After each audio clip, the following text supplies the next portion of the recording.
El tema que hoy da lugar a un nuevo video se titula El regreso del lenguaje simbólico, tanto en los espacios seculares como religiosos.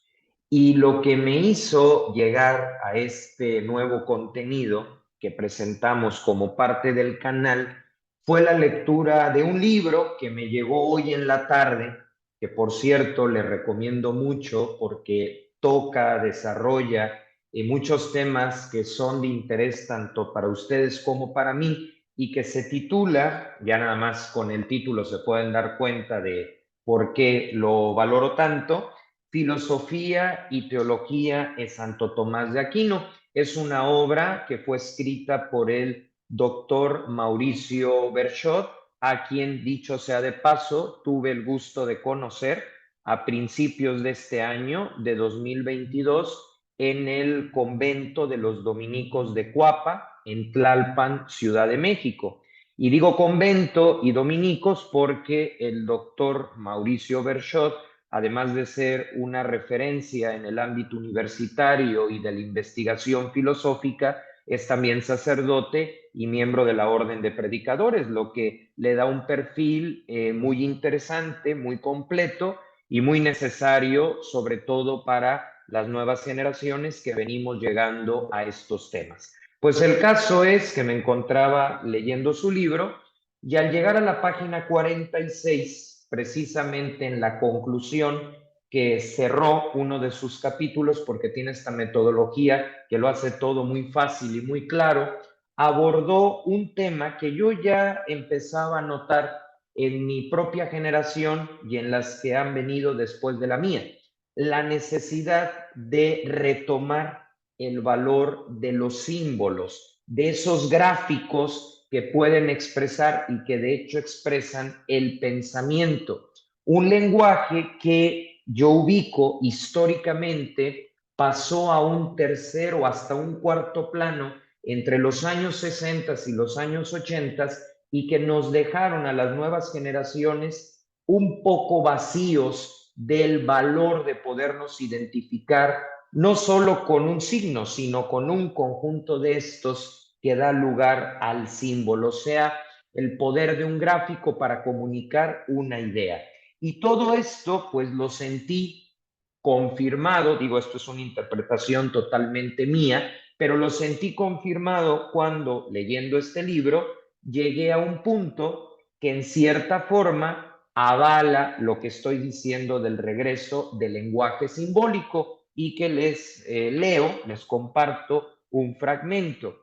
Dice el doctor Berchot, y pienso que tiene toda la razón, así ha regresado el pensamiento analógico, no solo literal, sino también simbólico, imaginativo y conceptual a la vez. El pensamiento analógico tiene la fuerza de la iconicidad.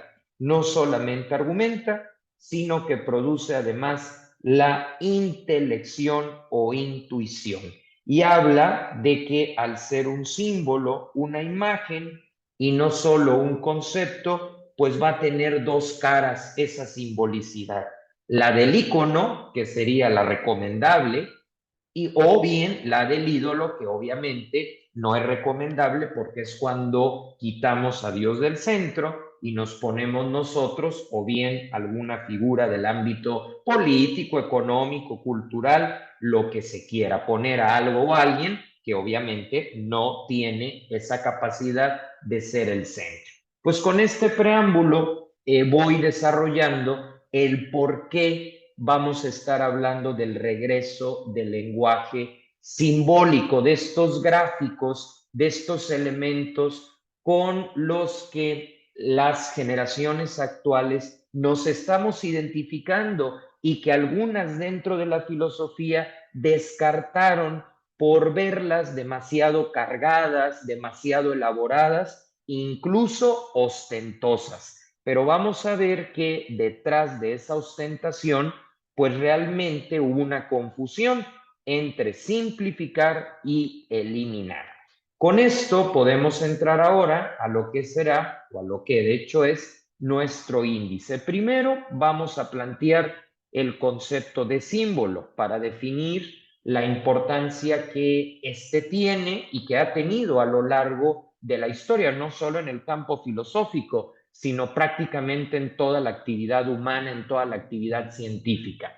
También en este punto vamos a establecer la diferencia entre símbolo y signo, porque se parecen mucho, la línea es muy delgada entre uno y otro, pero sí podemos establecer algunas diferencias. Luego vamos a ver cómo el símbolo tiene una presencia tanto en el ámbito secular como en el ámbito religioso, aunque se trate de dos sectores, de dos espacios, de dos lecturas, pues tienen en común que hay un nivel de comunicación del pensamiento a través de los símbolos. Luego, en el punto 3, vamos a abordar su decadencia, la crisis y un cierto espíritu combativo, donde se consideraba que, por ejemplo, un escudo o en el caso de la iglesia, el hábito religioso, podía ser una barrera, una distancia con el mundo civil, con las personas de a pie, pero como veremos, pues fue un debate interesante, pero que terminó en una crisis donde se confundió simplificar o flexibilizar con eliminar, y ahora las nuevas generaciones pues vamos ubicando con la objetividad que da la distancia en el tiempo, pues que no todo es tan radical y que se puede más bien llegar a un punto medio. Y hablando de este punto medio, pues abordaremos la cuestión número 4, el retorno de los símbolos, tanto en el ámbito filosófico, teológico, educativo y también jurídico. Un retorno que vamos a analizar porque obviamente no se puede dar o no se debe dar de cualquier manera, sino que hay que formarlo, hay que acompañarlo y también hablaremos del miedo que tienen las generaciones que lo descartaron al ver que de pronto lo que parecía desterrado pues se está volviendo, ¿no? Y que algunos lo asocian con la rigidez o con un falso restauracionismo. Pero como veremos, cuando hay la formación adecuada, puede ser un potencial que hay que ir asumiendo porque precisamente si volvió es porque había algún déficit que se vio necesario cubrir y que las generaciones jóvenes, entre las cuales yo todavía me encuentro, pues sí que hemos sentido ese vacío de los símbolos, ¿sí? Y la necesidad de estos para identificarnos. Quizá releerlos, pero sobre todo para identificarnos, para vernos reflejados y confirmados también en las percepciones o en las opiniones o en los argumentos pues que vamos generando en diferentes temas.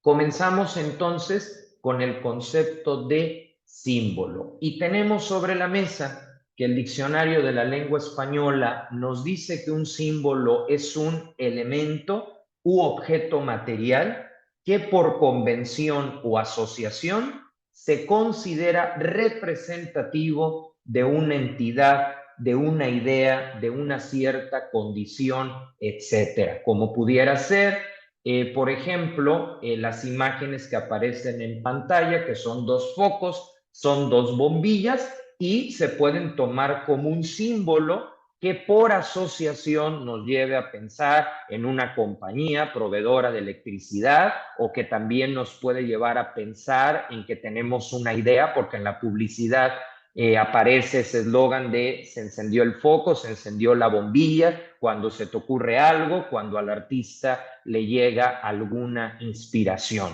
También podemos hablar de símbolo como algo evidentemente o esencialmente representativo. Todos los equipos de fútbol sí tienen un símbolo, ¿no? Que va en todo lo que tiene que ver con el uniforme, ¿sí? Y que también se pone a la venta para que los aficionados lo utilicen, pues obviamente lleva su escudo, lleva su símbolo que permite, aún dentro de una misma liga nacional, pues distinguir la variedad de acentos, la variedad de clubes, etcétera, que existen, ¿no? Y esto también en el campo político y en el religioso. Ahora bien, un signo, y aquí viene la distinción, según el diccionario antes citado, es un indicio o señal de algo. Pudiéramos decir, esta ya es una explicación mía, que el signo nos da una indicación inmediata, directa y sin escalas. Una idea, algo concreto, algo puntual. Mientras que el símbolo es más complejo porque está enriquecido por una serie de signos que se conectan entre sí. Y entonces aquí ya no es una idea directa, ya no es una idea instantánea, sino que implica cierta interpretación, cierta asociación.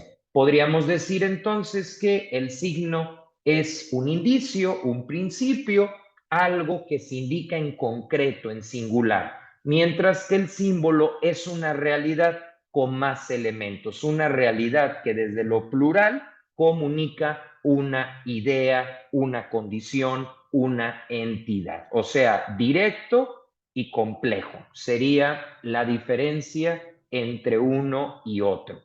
¿Por qué necesitamos del poder de los símbolos o de los signos? Pues esto tiene que ver con la teoría de la comunicación y con la manera como el ser humano, a través del arte y a través de reproducir lo que veía en la naturaleza, pues fue encontrando maneras, vías para comunicarse.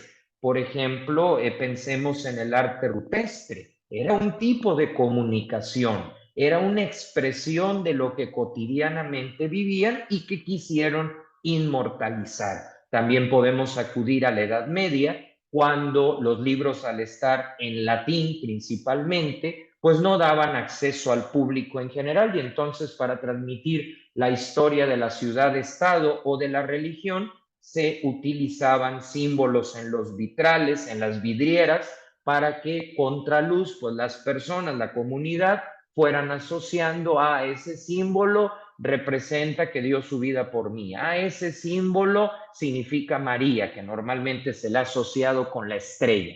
Entonces, realmente estamos frente al poder de la imagen, que, como reza el dicho popular, vale más que 1000 palabras. Y esto, como les digo, es válido para identificar a una institución laica, como puede ser el ejército de un país, como puede ser un equipo de fútbol, o incluso el escudo de los obispos a la hora que inician con este servicio que el Papa les confía. Entonces, tanto en una parte como en la otra, vamos a tener la importancia de los símbolos, cuyo poder está en que comunican muchas veces mejor que con las palabras. ¿Por qué? Porque el impacto es mayor, y sobre todo en el contexto actual, que nos hemos vuelto más audiovisuales, más multimedia, diríamos, y eso también explica pues por qué estamos hablando de este tema. Es decir, yo puedo ponerme de pie en un salón de clases y hablarles de la luna, de sus características, del tiempo que le toma a una nave llegar, pero no es igual que si a la par de mi explicación les presento un video de alta definición de la luna. No es igual. Obviamente va a ser una clase más completa, más precisa y más interesante. Y obviamente, por la asociación que hacemos de la luna, aunque no se trate de un video o de una fotografía, el hecho de que sea otro tipo de gráfico, otro tipo de expresión, pero que nos hablen del satélite de la Tierra, pues inmediatamente lo vamos a asociar. O sea, si yo la veo en una playera, sí, pues yo sé que es la luna, aunque no se trate de una foto en el sentido estricto de la palabra. Así que es un elemento u objeto material que va a representarnos algo. Y es justo de lo que vamos a hablar. ¿Por qué se le descartó? ¿Por qué se le pasó a un segundo plano? ¿Y qué puede estar detrás de esta recuperación, ¿no? Que también nos hace pensar en otro gran filósofo como lo es Nietzsche, quien hablaba del eterno retorno. Él lo veía un tanto cuanto pesimista, pero aquí lo podemos ver desde ese eterno retornar a la raíz, a la fuente, a la identidad, porque finalmente ¿Por qué buscamos los símbolos? Para ver qué tenemos en común con los otros. ¿Y por qué buscamos ubicar lo que tenemos en común con los otros? Pues porque hay una necesidad social de identidad que ya desde Aristóteles estaba más que presente. Entonces, bueno, para no alargarnos demasiado, con esto ya tenemos sobre la mesa lo que es el concepto de símbolo y ya dijimos que el signo es algo concreto, es algo sencillo, mientras que el símbolo es una suma de signos y una idea más compleja porque tiene que representar con mayor profundidad. Y además que también se abre a una mayor libertad de interpretación. Entonces, en ese sentido, para cerrar esta idea, podríamos decir que el gráfico de no fumar, pues es un signo, ¿no? Porque lo que transmite es, sin lugar a dudas, y se puede entender en cualquier parte del mundo. Mientras que el símbolo va más allá de una indicación, porque expresa una idea más profunda, como pudiera ser la cruz, que no es una mera indicación, es el compendio de toda una religión. Entonces, creo que con eso podemos seguir adelante. Esto fue concepto de símbolo. De ahí tenemos, como lo decía el subtema, la presencia de este o de estos en el ámbito secular y en el ámbito religioso, aunque aquí lo curioso es que el símbolo en el ámbito secular se ha mantenido.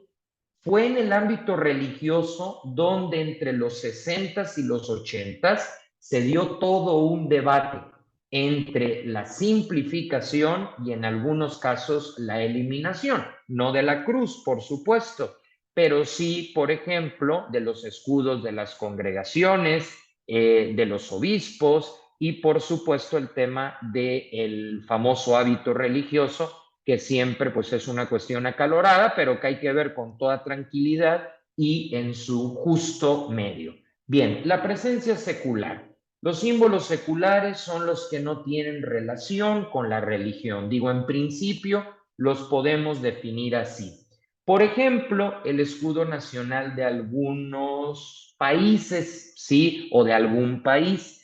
Aquí hay que hablar de algunos y no de todos, porque sí los hay que mantienen en el escudo nacional elementos religiosos porque fueron constitutivos de su cultura.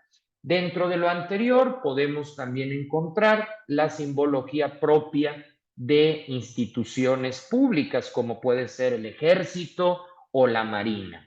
Ahora, también está la presencia de la simbología religiosa y que, bueno, como base o como punto distintivo, se inspiran en un libro sagrado. En el caso de nuestro canal, en la Biblia, por ejemplo, la cruz. Pero también se puede hablar de este lenguaje en la cuestión de los hábitos religiosos y de diversos elementos vinculados con las órdenes y las congregaciones. O sea, es una realidad que en la iglesia existen diversos símbolos. Por ejemplo, si nos detenemos en la neumatología, que es la rama teológica que estudia el Espíritu Santo, pues se representa de muchas maneras. O sea, el Espíritu Santo como realidad, pero también como símbolo, se expresa mediante diversos signos como el regalo, las lengüillas de fuego,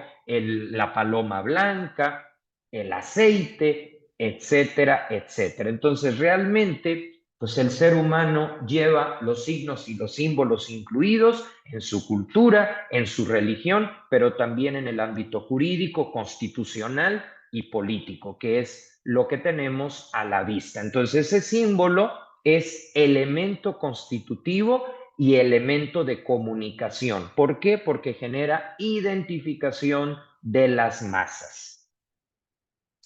Ahora, viene aquí la crisis, la decadencia o incluso el efecto combativo. Aquí nuevamente quiero aclarar que los símbolos en el ámbito público, en el ámbito laico, pues no fueron combatidos en cuanto a símbolos. Lo que sucedió fue que los países que desaparecieron a consecuencia de la Primera Guerra Mundial, de la Segunda Guerra Mundial y de la caída del muro de Berlín con el fin de la Unión Soviética, ahí lo que hubo fue un cambio lógico de bandera, sí, por las nuevas 15 repúblicas, por la recuperación de territorios originarios y obviamente surgieron nuevos símbolos, nuevos escudos nacionales. Pero como tal, la idea de escudo nacional ni siquiera se cuestionó porque es un elemento de identidad en el ámbito de la comunidad internacional, en las Olimpiadas, en el Mundial, en la ONU y en otros espacios representativos. Donde fue más fuerte el debate es precisamente en el entorno religioso y en concreto en nuestra iglesia, en la Iglesia Católica. Y realmente estuvo bien debatirlo. ¿Sí? ¿Por qué? Porque eso expresa libertad y porque finalmente una institución milenaria como lo es la nuestra tiene la obligación de periódicamente revisar qué es lo esencial y qué es lo accesorio, esos agregados que pueden ayudar a comprender el mensaje o en su caso obstaculizarlo. Cuando se obstaculiza, pues ahí se tienen que llevar a cabo las reformas, es decir, que la tradición incluye la renovación, incluye la relectura, manteniendo, eso sí, la hermenéutica de la continuidad, como lo estuvimos mencionando en otros videos. Entonces, viene una crisis. Hacia la década de los 80 se buscó con mayor fuerza el lenguaje a base de datos puntuales, desplazando el valor de la imagen, el valor del símbolo.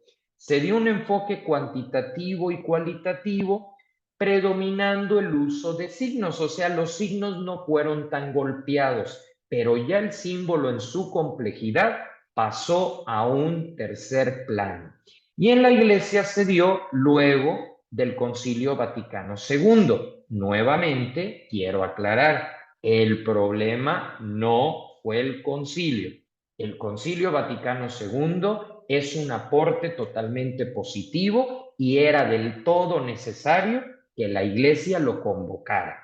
La bronca, el problema ha estado no en lo que dice el concilio, que por cierto fortalece y defiende la importancia del lenguaje real expresado a través de símbolos. El problema no fue el concilio, sino lo que dicen que dijo, la distorsión que se dio por algunos sectores que sencillamente no se sentían cómodos con los símbolos. Y aquí es donde se van a presentar tres discusiones principales. Efectivamente, en algunas órdenes y congregaciones religiosas, la vestimenta, el hábito, su confección y diseño podía estar, y de hecho estaba sobrecargado.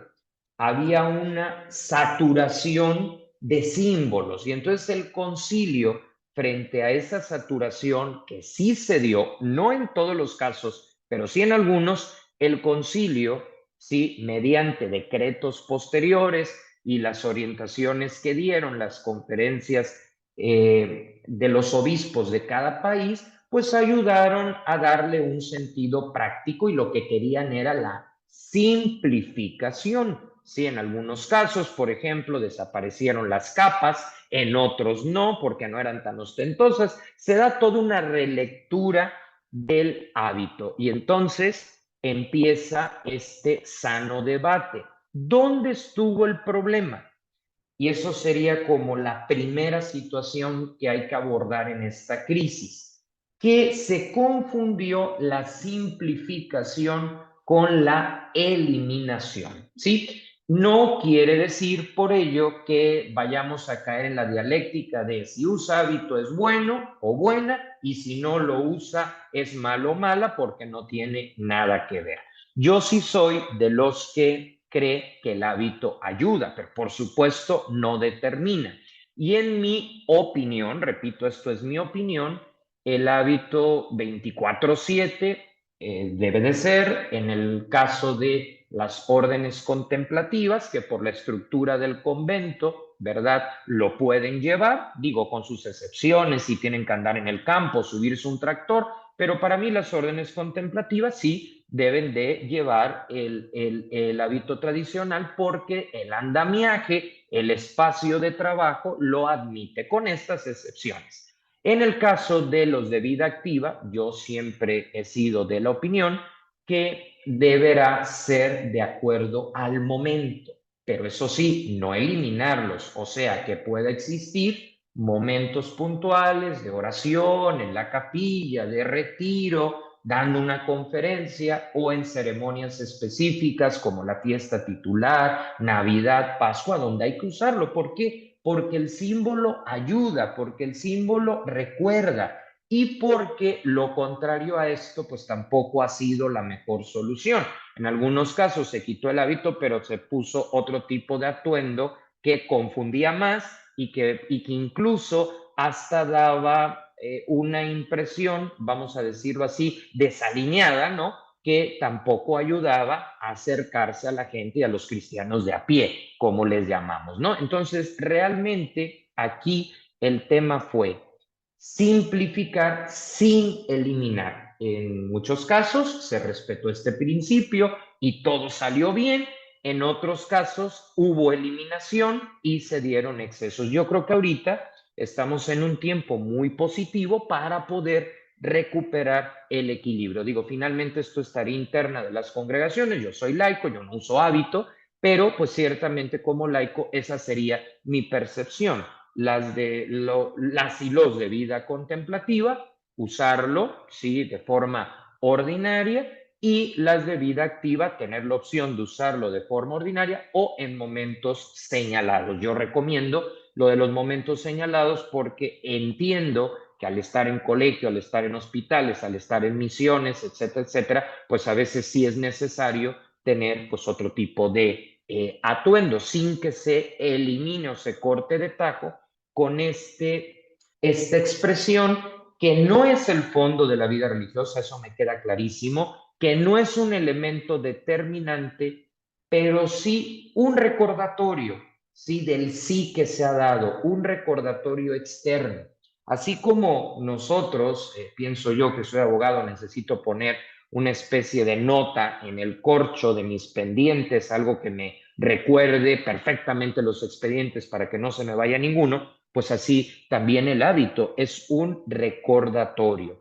Y el eliminarlo o el entrar en pleito con él, pues sería tan absurdo como ver a un médico peleando contra la bata blanca o por ver a algún oficial de tránsito peleando contra el hecho de usar un uniforme. O sea, yo creo que hay cuestiones que por contexto se pueden entender y en un marco de libertad, como lo ha manejado la Iglesia, se puede resolver. Entonces, aquí el primer punto fue que se confundió la simplificación con la eliminación. Y aquí la propuesta sería recupera el punto medio y no confundas una con otra. La segunda cuestión que se presentó fue si este tipo de símbolos acercaban o alejaban. Y aquí, pues si hacemos un vox populi, habrá el que diga que se acerca y habrá el que diga que no acerca. ¿Cómo lo podemos resolver? Pues recordando que lo que acerca o aleja es la actitud. No culpemos a la tela, no culpemos al escudo de lo que viene de la actitud. Y lo tercero, sí, el tema de que muchas veces las personas piensan que todos en la vida religiosa hacen lo mismo y el lema de cada congregación, el himno de cada congregación, el escudo de cada congregación, la historia de cada congregación, el fundador y también aspectos como pueden ser el hábito, ayudan a esa distinción. Obviamente lo principal es el estilo de vida, obviamente lo principal es conocerlos en vivo y en directo, pero llegó un punto, llegó un momento donde se tornó confuso, ¿no? Y esa confusión pues obviamente no ayudaba a la hora pues de dar a conocer la riqueza y la variedad que existe en la iglesia. Pues todo este tipo de cuestiones, algunas de ellas llevadas al extremo, pues provocaron una cierta alergia a los símbolos en general. Ahora, si son o no ostentosos, como un altar, como un vitral, yo creo que todo depende de la situación de la comunidad en cuestión. Si la comunidad en cuestión está en posibilidades de poner estos detalles, está bien porque genera un ambiente de oración. O sea, hay que ser realistas. No es lo mismo llegar a una capilla que huele a humedad que una capilla donde pues hay pinturas y una iluminación adecuada. Tampoco es regla, pero sí es preferencia en los lugares donde esto sea posible. Pues bien, se da una discusión, creo que es una discusión sana, una discusión necesaria, más propia de la vida religiosa que de nosotros los laicos, pero al final, ¿dónde estuvo el problema? Que en algunas instituciones, no en todas, pero sí en algunas, de plano se eliminó al punto que se dejó hasta de poner en la pared o en algunos lugares visibles el escudo del carisma en cuestión, que es toda una lección pedagógica. Entonces viene esta crisis y ahorita estamos ante el dilema de una generación que mayoritariamente lo rechaza y de otra generación nueva que mayoritariamente lo pide de regreso. ¿Qué se tiene que hacer? Porque obviamente hay un riesgo en ambas posturas. Este video lo que pretende sencillamente es pues cómo conciliar ambas cosas, porque es un hecho que el ser humano necesita del símbolo, pero también es verdad que hay que tener cuidado de no confundir símbolo que me lleva a la experiencia de Dios, símbolo que me lleva al compromiso social, con símbolo que me puede llevar a la ideología o a una obsesión por el pasado. Creo que hay que distinguir estas dos realidades y, nuevamente, no se trata de eliminar, sino de acomodar cada cosa en su lugar. Llegamos entonces al retorno, ¿no? A esta necesidad que las nuevas generaciones tenemos del valor simbólico. Y voy a poner ejemplos seculares también. A partir del año 2000 se percibe con más fuerza la necesidad de volver al lenguaje simbólico. Expresiones como el arte urbano, los tatuajes, el sentido de pertenencia, la estética, son aspectos que han tomado fuerza. Oye, Carlos, pero ¿qué tendrá que ver un tatuaje con lo que estás hablando? Pues tiene mucho que ver, porque finalmente los tatuajes, ¿qué es? La valoración del símbolo. Obviamente habrá quien no nos pongamos ninguno y habrá el que se los ponga. Realmente aquí la valoración moral es neutra porque no tiene nada de malo, no es algo malo en sí mismo. Lo importante es profundizar por qué te interesa ese símbolo. Digo, ciertamente si es un símbolo discriminatorio, un símbolo que invita a la violencia, pues eso sí lo rechazamos de tajo.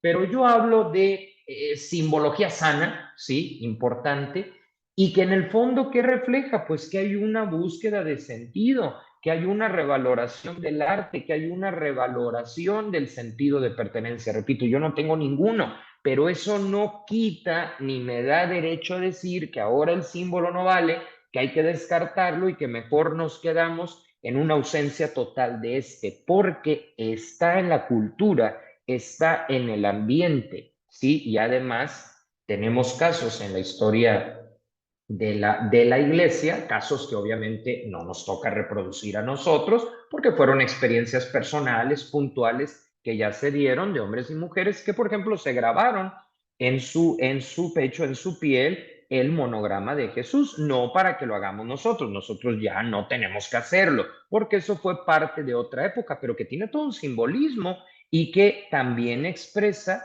que lo hicieron no porque fueran masoquistas o porque estuvieran locos, no, sino porque era su forma de pertenecer, de decir, soy de Jesús. Hoy nosotros respetamos lo de otras épocas, pero sabemos que la pertenencia es llevar el nombre de Jesús por dentro, en las acciones, pero no deja de ser un acto simbólico que nos permite ver cómo muchos santos veían la necesidad de materializar su vínculo con Jesús. Repito, una materialización que no debemos de hacer nosotros porque estamos en otra época, en otro contexto, pero que sí debemos respetar en cuanto a su intención. La forma, pues no es la nuestra, pero la intención es la misma. El pertenecer a Jesús, el ser de Jesús, el decir, esta es la fe que de entre todas me ha convencido, es la que me ha llegado.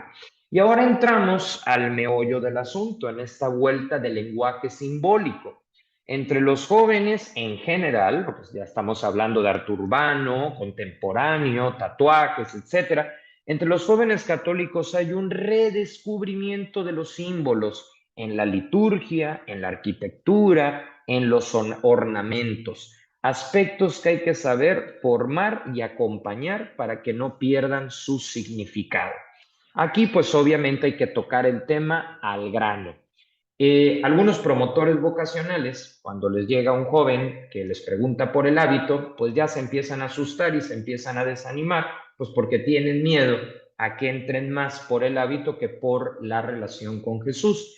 Y aquí pues se pueden cometer muchos errores. El rechazo per se, que supongo, ¿verdad? No se da por la simple pregunta, pero es un riesgo. El segundo, pues entonces pelearnos con todo lo que tenga que ver con el símbolo y dejar en el camino buenas vocaciones. O el tercero, que es el que yo recomiendo, formar y profundizar ese interés que es sano, ese interés que es propio de la cultura. A ver, ¿qué quieres saber del hábito? Ah, pues ¿en qué consiste? A, B, C y D. Muy bien. Ahora, ¿sabes para qué se usa?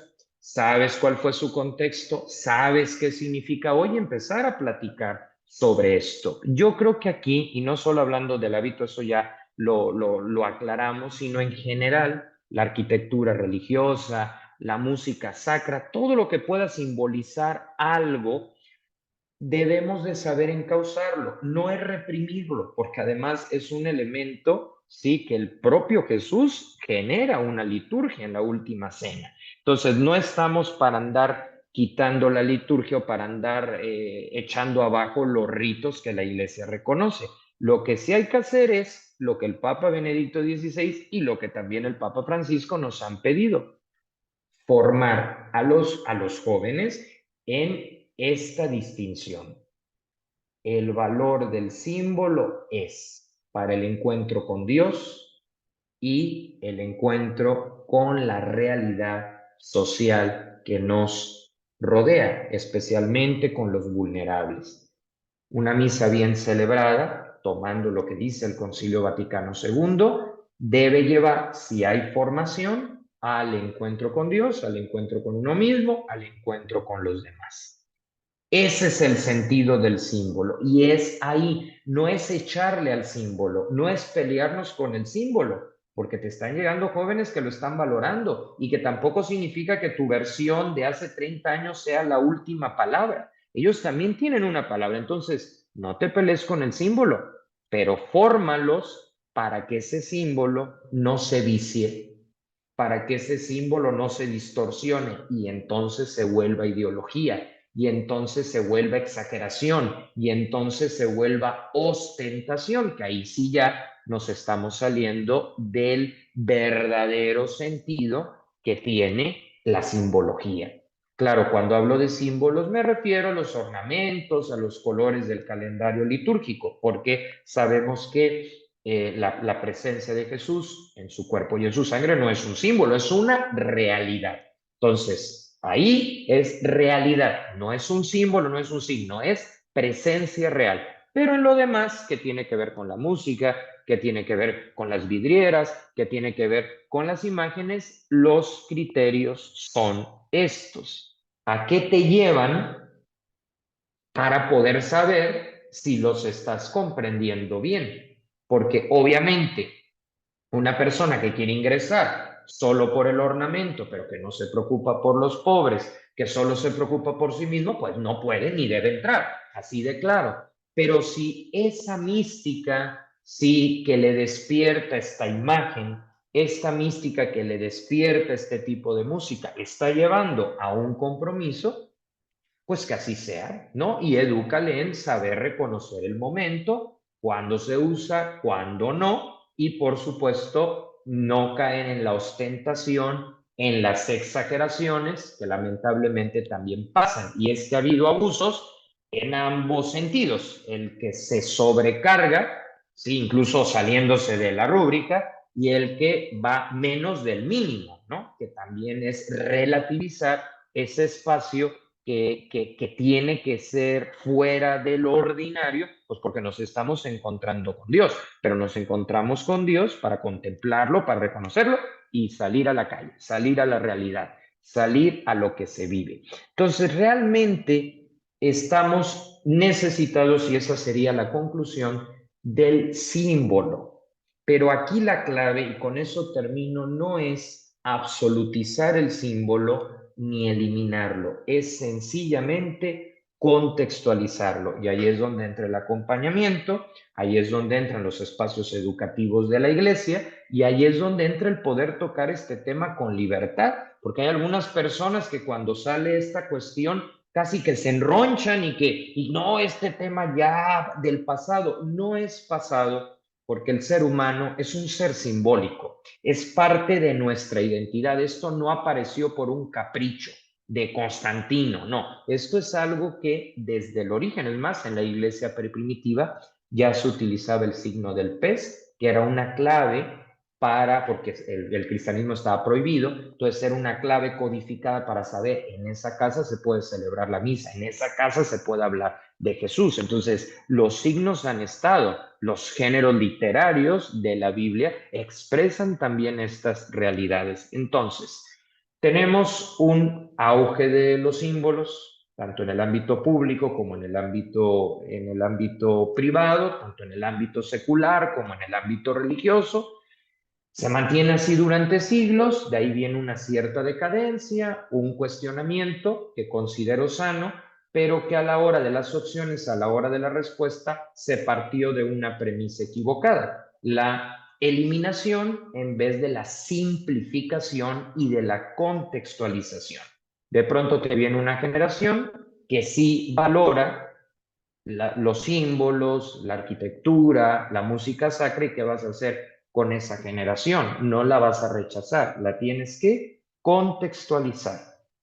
El tema no es el símbolo, sino la comprensión del símbolo y a qué te lleva. Porque finalmente, en la doctrina de la iglesia, en el magisterio, está formalmente reconocido. Entonces, aquí la cuestión de fondo es que todo lo que invita a Dios y que todo lo que invita al compromiso con los demás, especialmente los necesitados, porque ese es un buen diagnóstico, cuál es tu aporte para combatir la pobreza. Hay personas que están directamente combatiéndola y otros indirectamente. Por ejemplo, yo como profesor, al sensibilizar sobre el tema, ya estoy combatiendo a la pobreza. Entonces, ese signo o esa suma de que me da lugar un símbolo, ¿a qué me lleva? Esa debe ser la pregunta, esa debe ser la hoja de ruta y no el quererlo sofocar o el rechazar esta realidad. Obviamente si hay excesos, estos se tienen que cortar, que suprimir. ¿Por qué? Porque no podemos tampoco caer ni en un extremo ni en el otro. Cuando nos mandan un medicamento, tiene que ser en la proporción exacta. No puede haber defecto, no puede haber exceso. Y esta sería la verdadera conclusión. Frente al símbolo no debe haber defecto ni exceso. ¿Qué sería el defecto? Que lo eliminemos y que pongamos una especie de garabato, sí, que no tiene un contenido.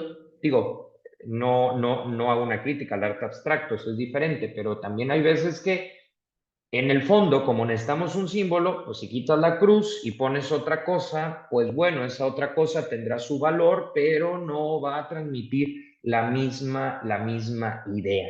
No debe haber defecto. Yo me acuerdo, esto como anécdota, en una reunión a la que fui, que fue un equipo que duró un tiempo de una página de internet y se tenía que elegir el logotipo, ¿no? Y entonces eran 10 personas y había diferentes símbolos. En uno era una paloma, sí, blanca solita, en otra había una cruz, en otro era un corazón.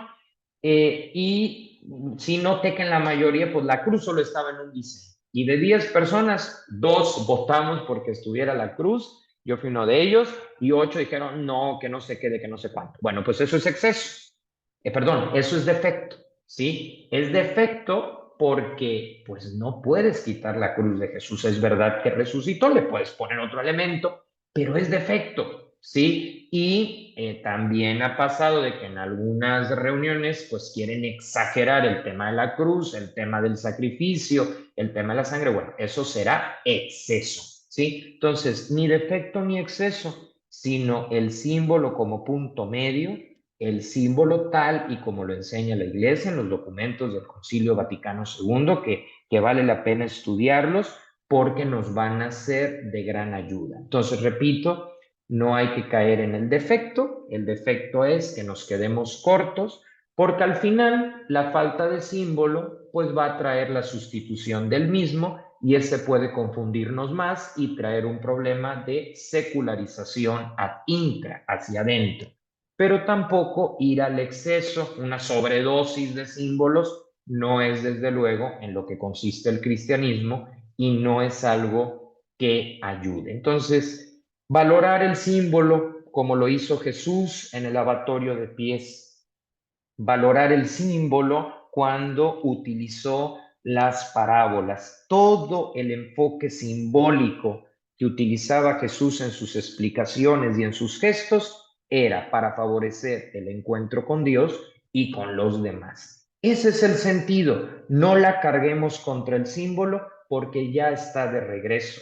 ¿Sí? Y además hay fundamentos para que este regrese, porque la gente joven queremos ser parte de algo y ese algo habla de identidad y la identidad no es mala. Finalmente, la iglesia es unidad en la diversidad y hay una identidad que no podemos perder porque si la perdemos nos volvemos activistas, si la perdemos Dios desaparece de la ecuación, si la perdemos empezamos a pelearnos entre nosotros y eso es lo que hay que evitar. Y una última nota de cómo entender el símbolo. Por ejemplo, Santa Teresa de Jesús, que para mí es un equilibrio, porque ni cayó en el defecto ni cayó en el exceso, cuando hizo la reforma, pues en los conventos que iba fundando, era muy cuidadosa con las pinturas y con las imágenes, cuidadosa en el sentido de que fueran de buen gusto, no porque cayera en la idolatría, digo, evidentemente, y eso también hay que aclararlo, los católicos no creemos en las imágenes,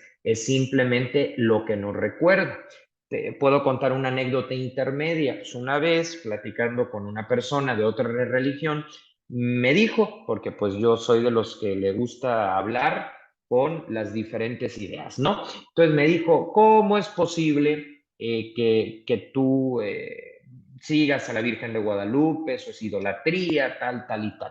Y me acuerdo que le dije, oye, en tu billetera de casualidad traes la foto de alguien. Me dijo, ah, sí, de mi tío, de mi abuelo y tal. Y le dije, ¿y a poco crees que tu tío es justo el que está en esa fotografía, en el papel? No, ¿cómo crees? Es lo que me recuerda. Le digo, pues igual es aquí, ¿no? Hay que saber argumentar también. Bueno, volviendo a la cuestión de Santa Teresa, cuidaba que las imágenes, decía ella con ese castellano tan interesante, invitaran a devoción.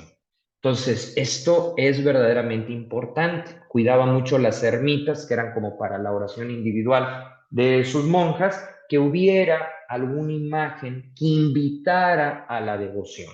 Ahora, y para terminar, por supuesto que si se trata de una capilla en una zona de misión, en una zona de escasos recursos, pues no se le va a exigir a la gente más de lo que pueda dar. Aunque debo decir que muchas veces en esas capillas marcadas por la pobreza, son en las que más empeño le ponen para que sean bonitas, para que sean agradables, porque la gente sabe que es para Dios y no caen en estos cálculos que a veces son de donde no hay necesidad, como no hay tanta necesidad, pues te inventas polémicas, ¿no? Pero bueno, sí hay que entender que los coros, sí hay que entender que la estructura tiene que considerar las posibilidades, porque frente a una comunidad en donde hay hambre, en donde no hay atención médica, pues no vas a estar exigiendo ciertos símbolos, ¿no? Lo que se puede, que se tenga con la dignidad, porque eso también reivindica a las personas, pero con esta visión de Santa Teresa, que invita a devoción, que invita a transformación,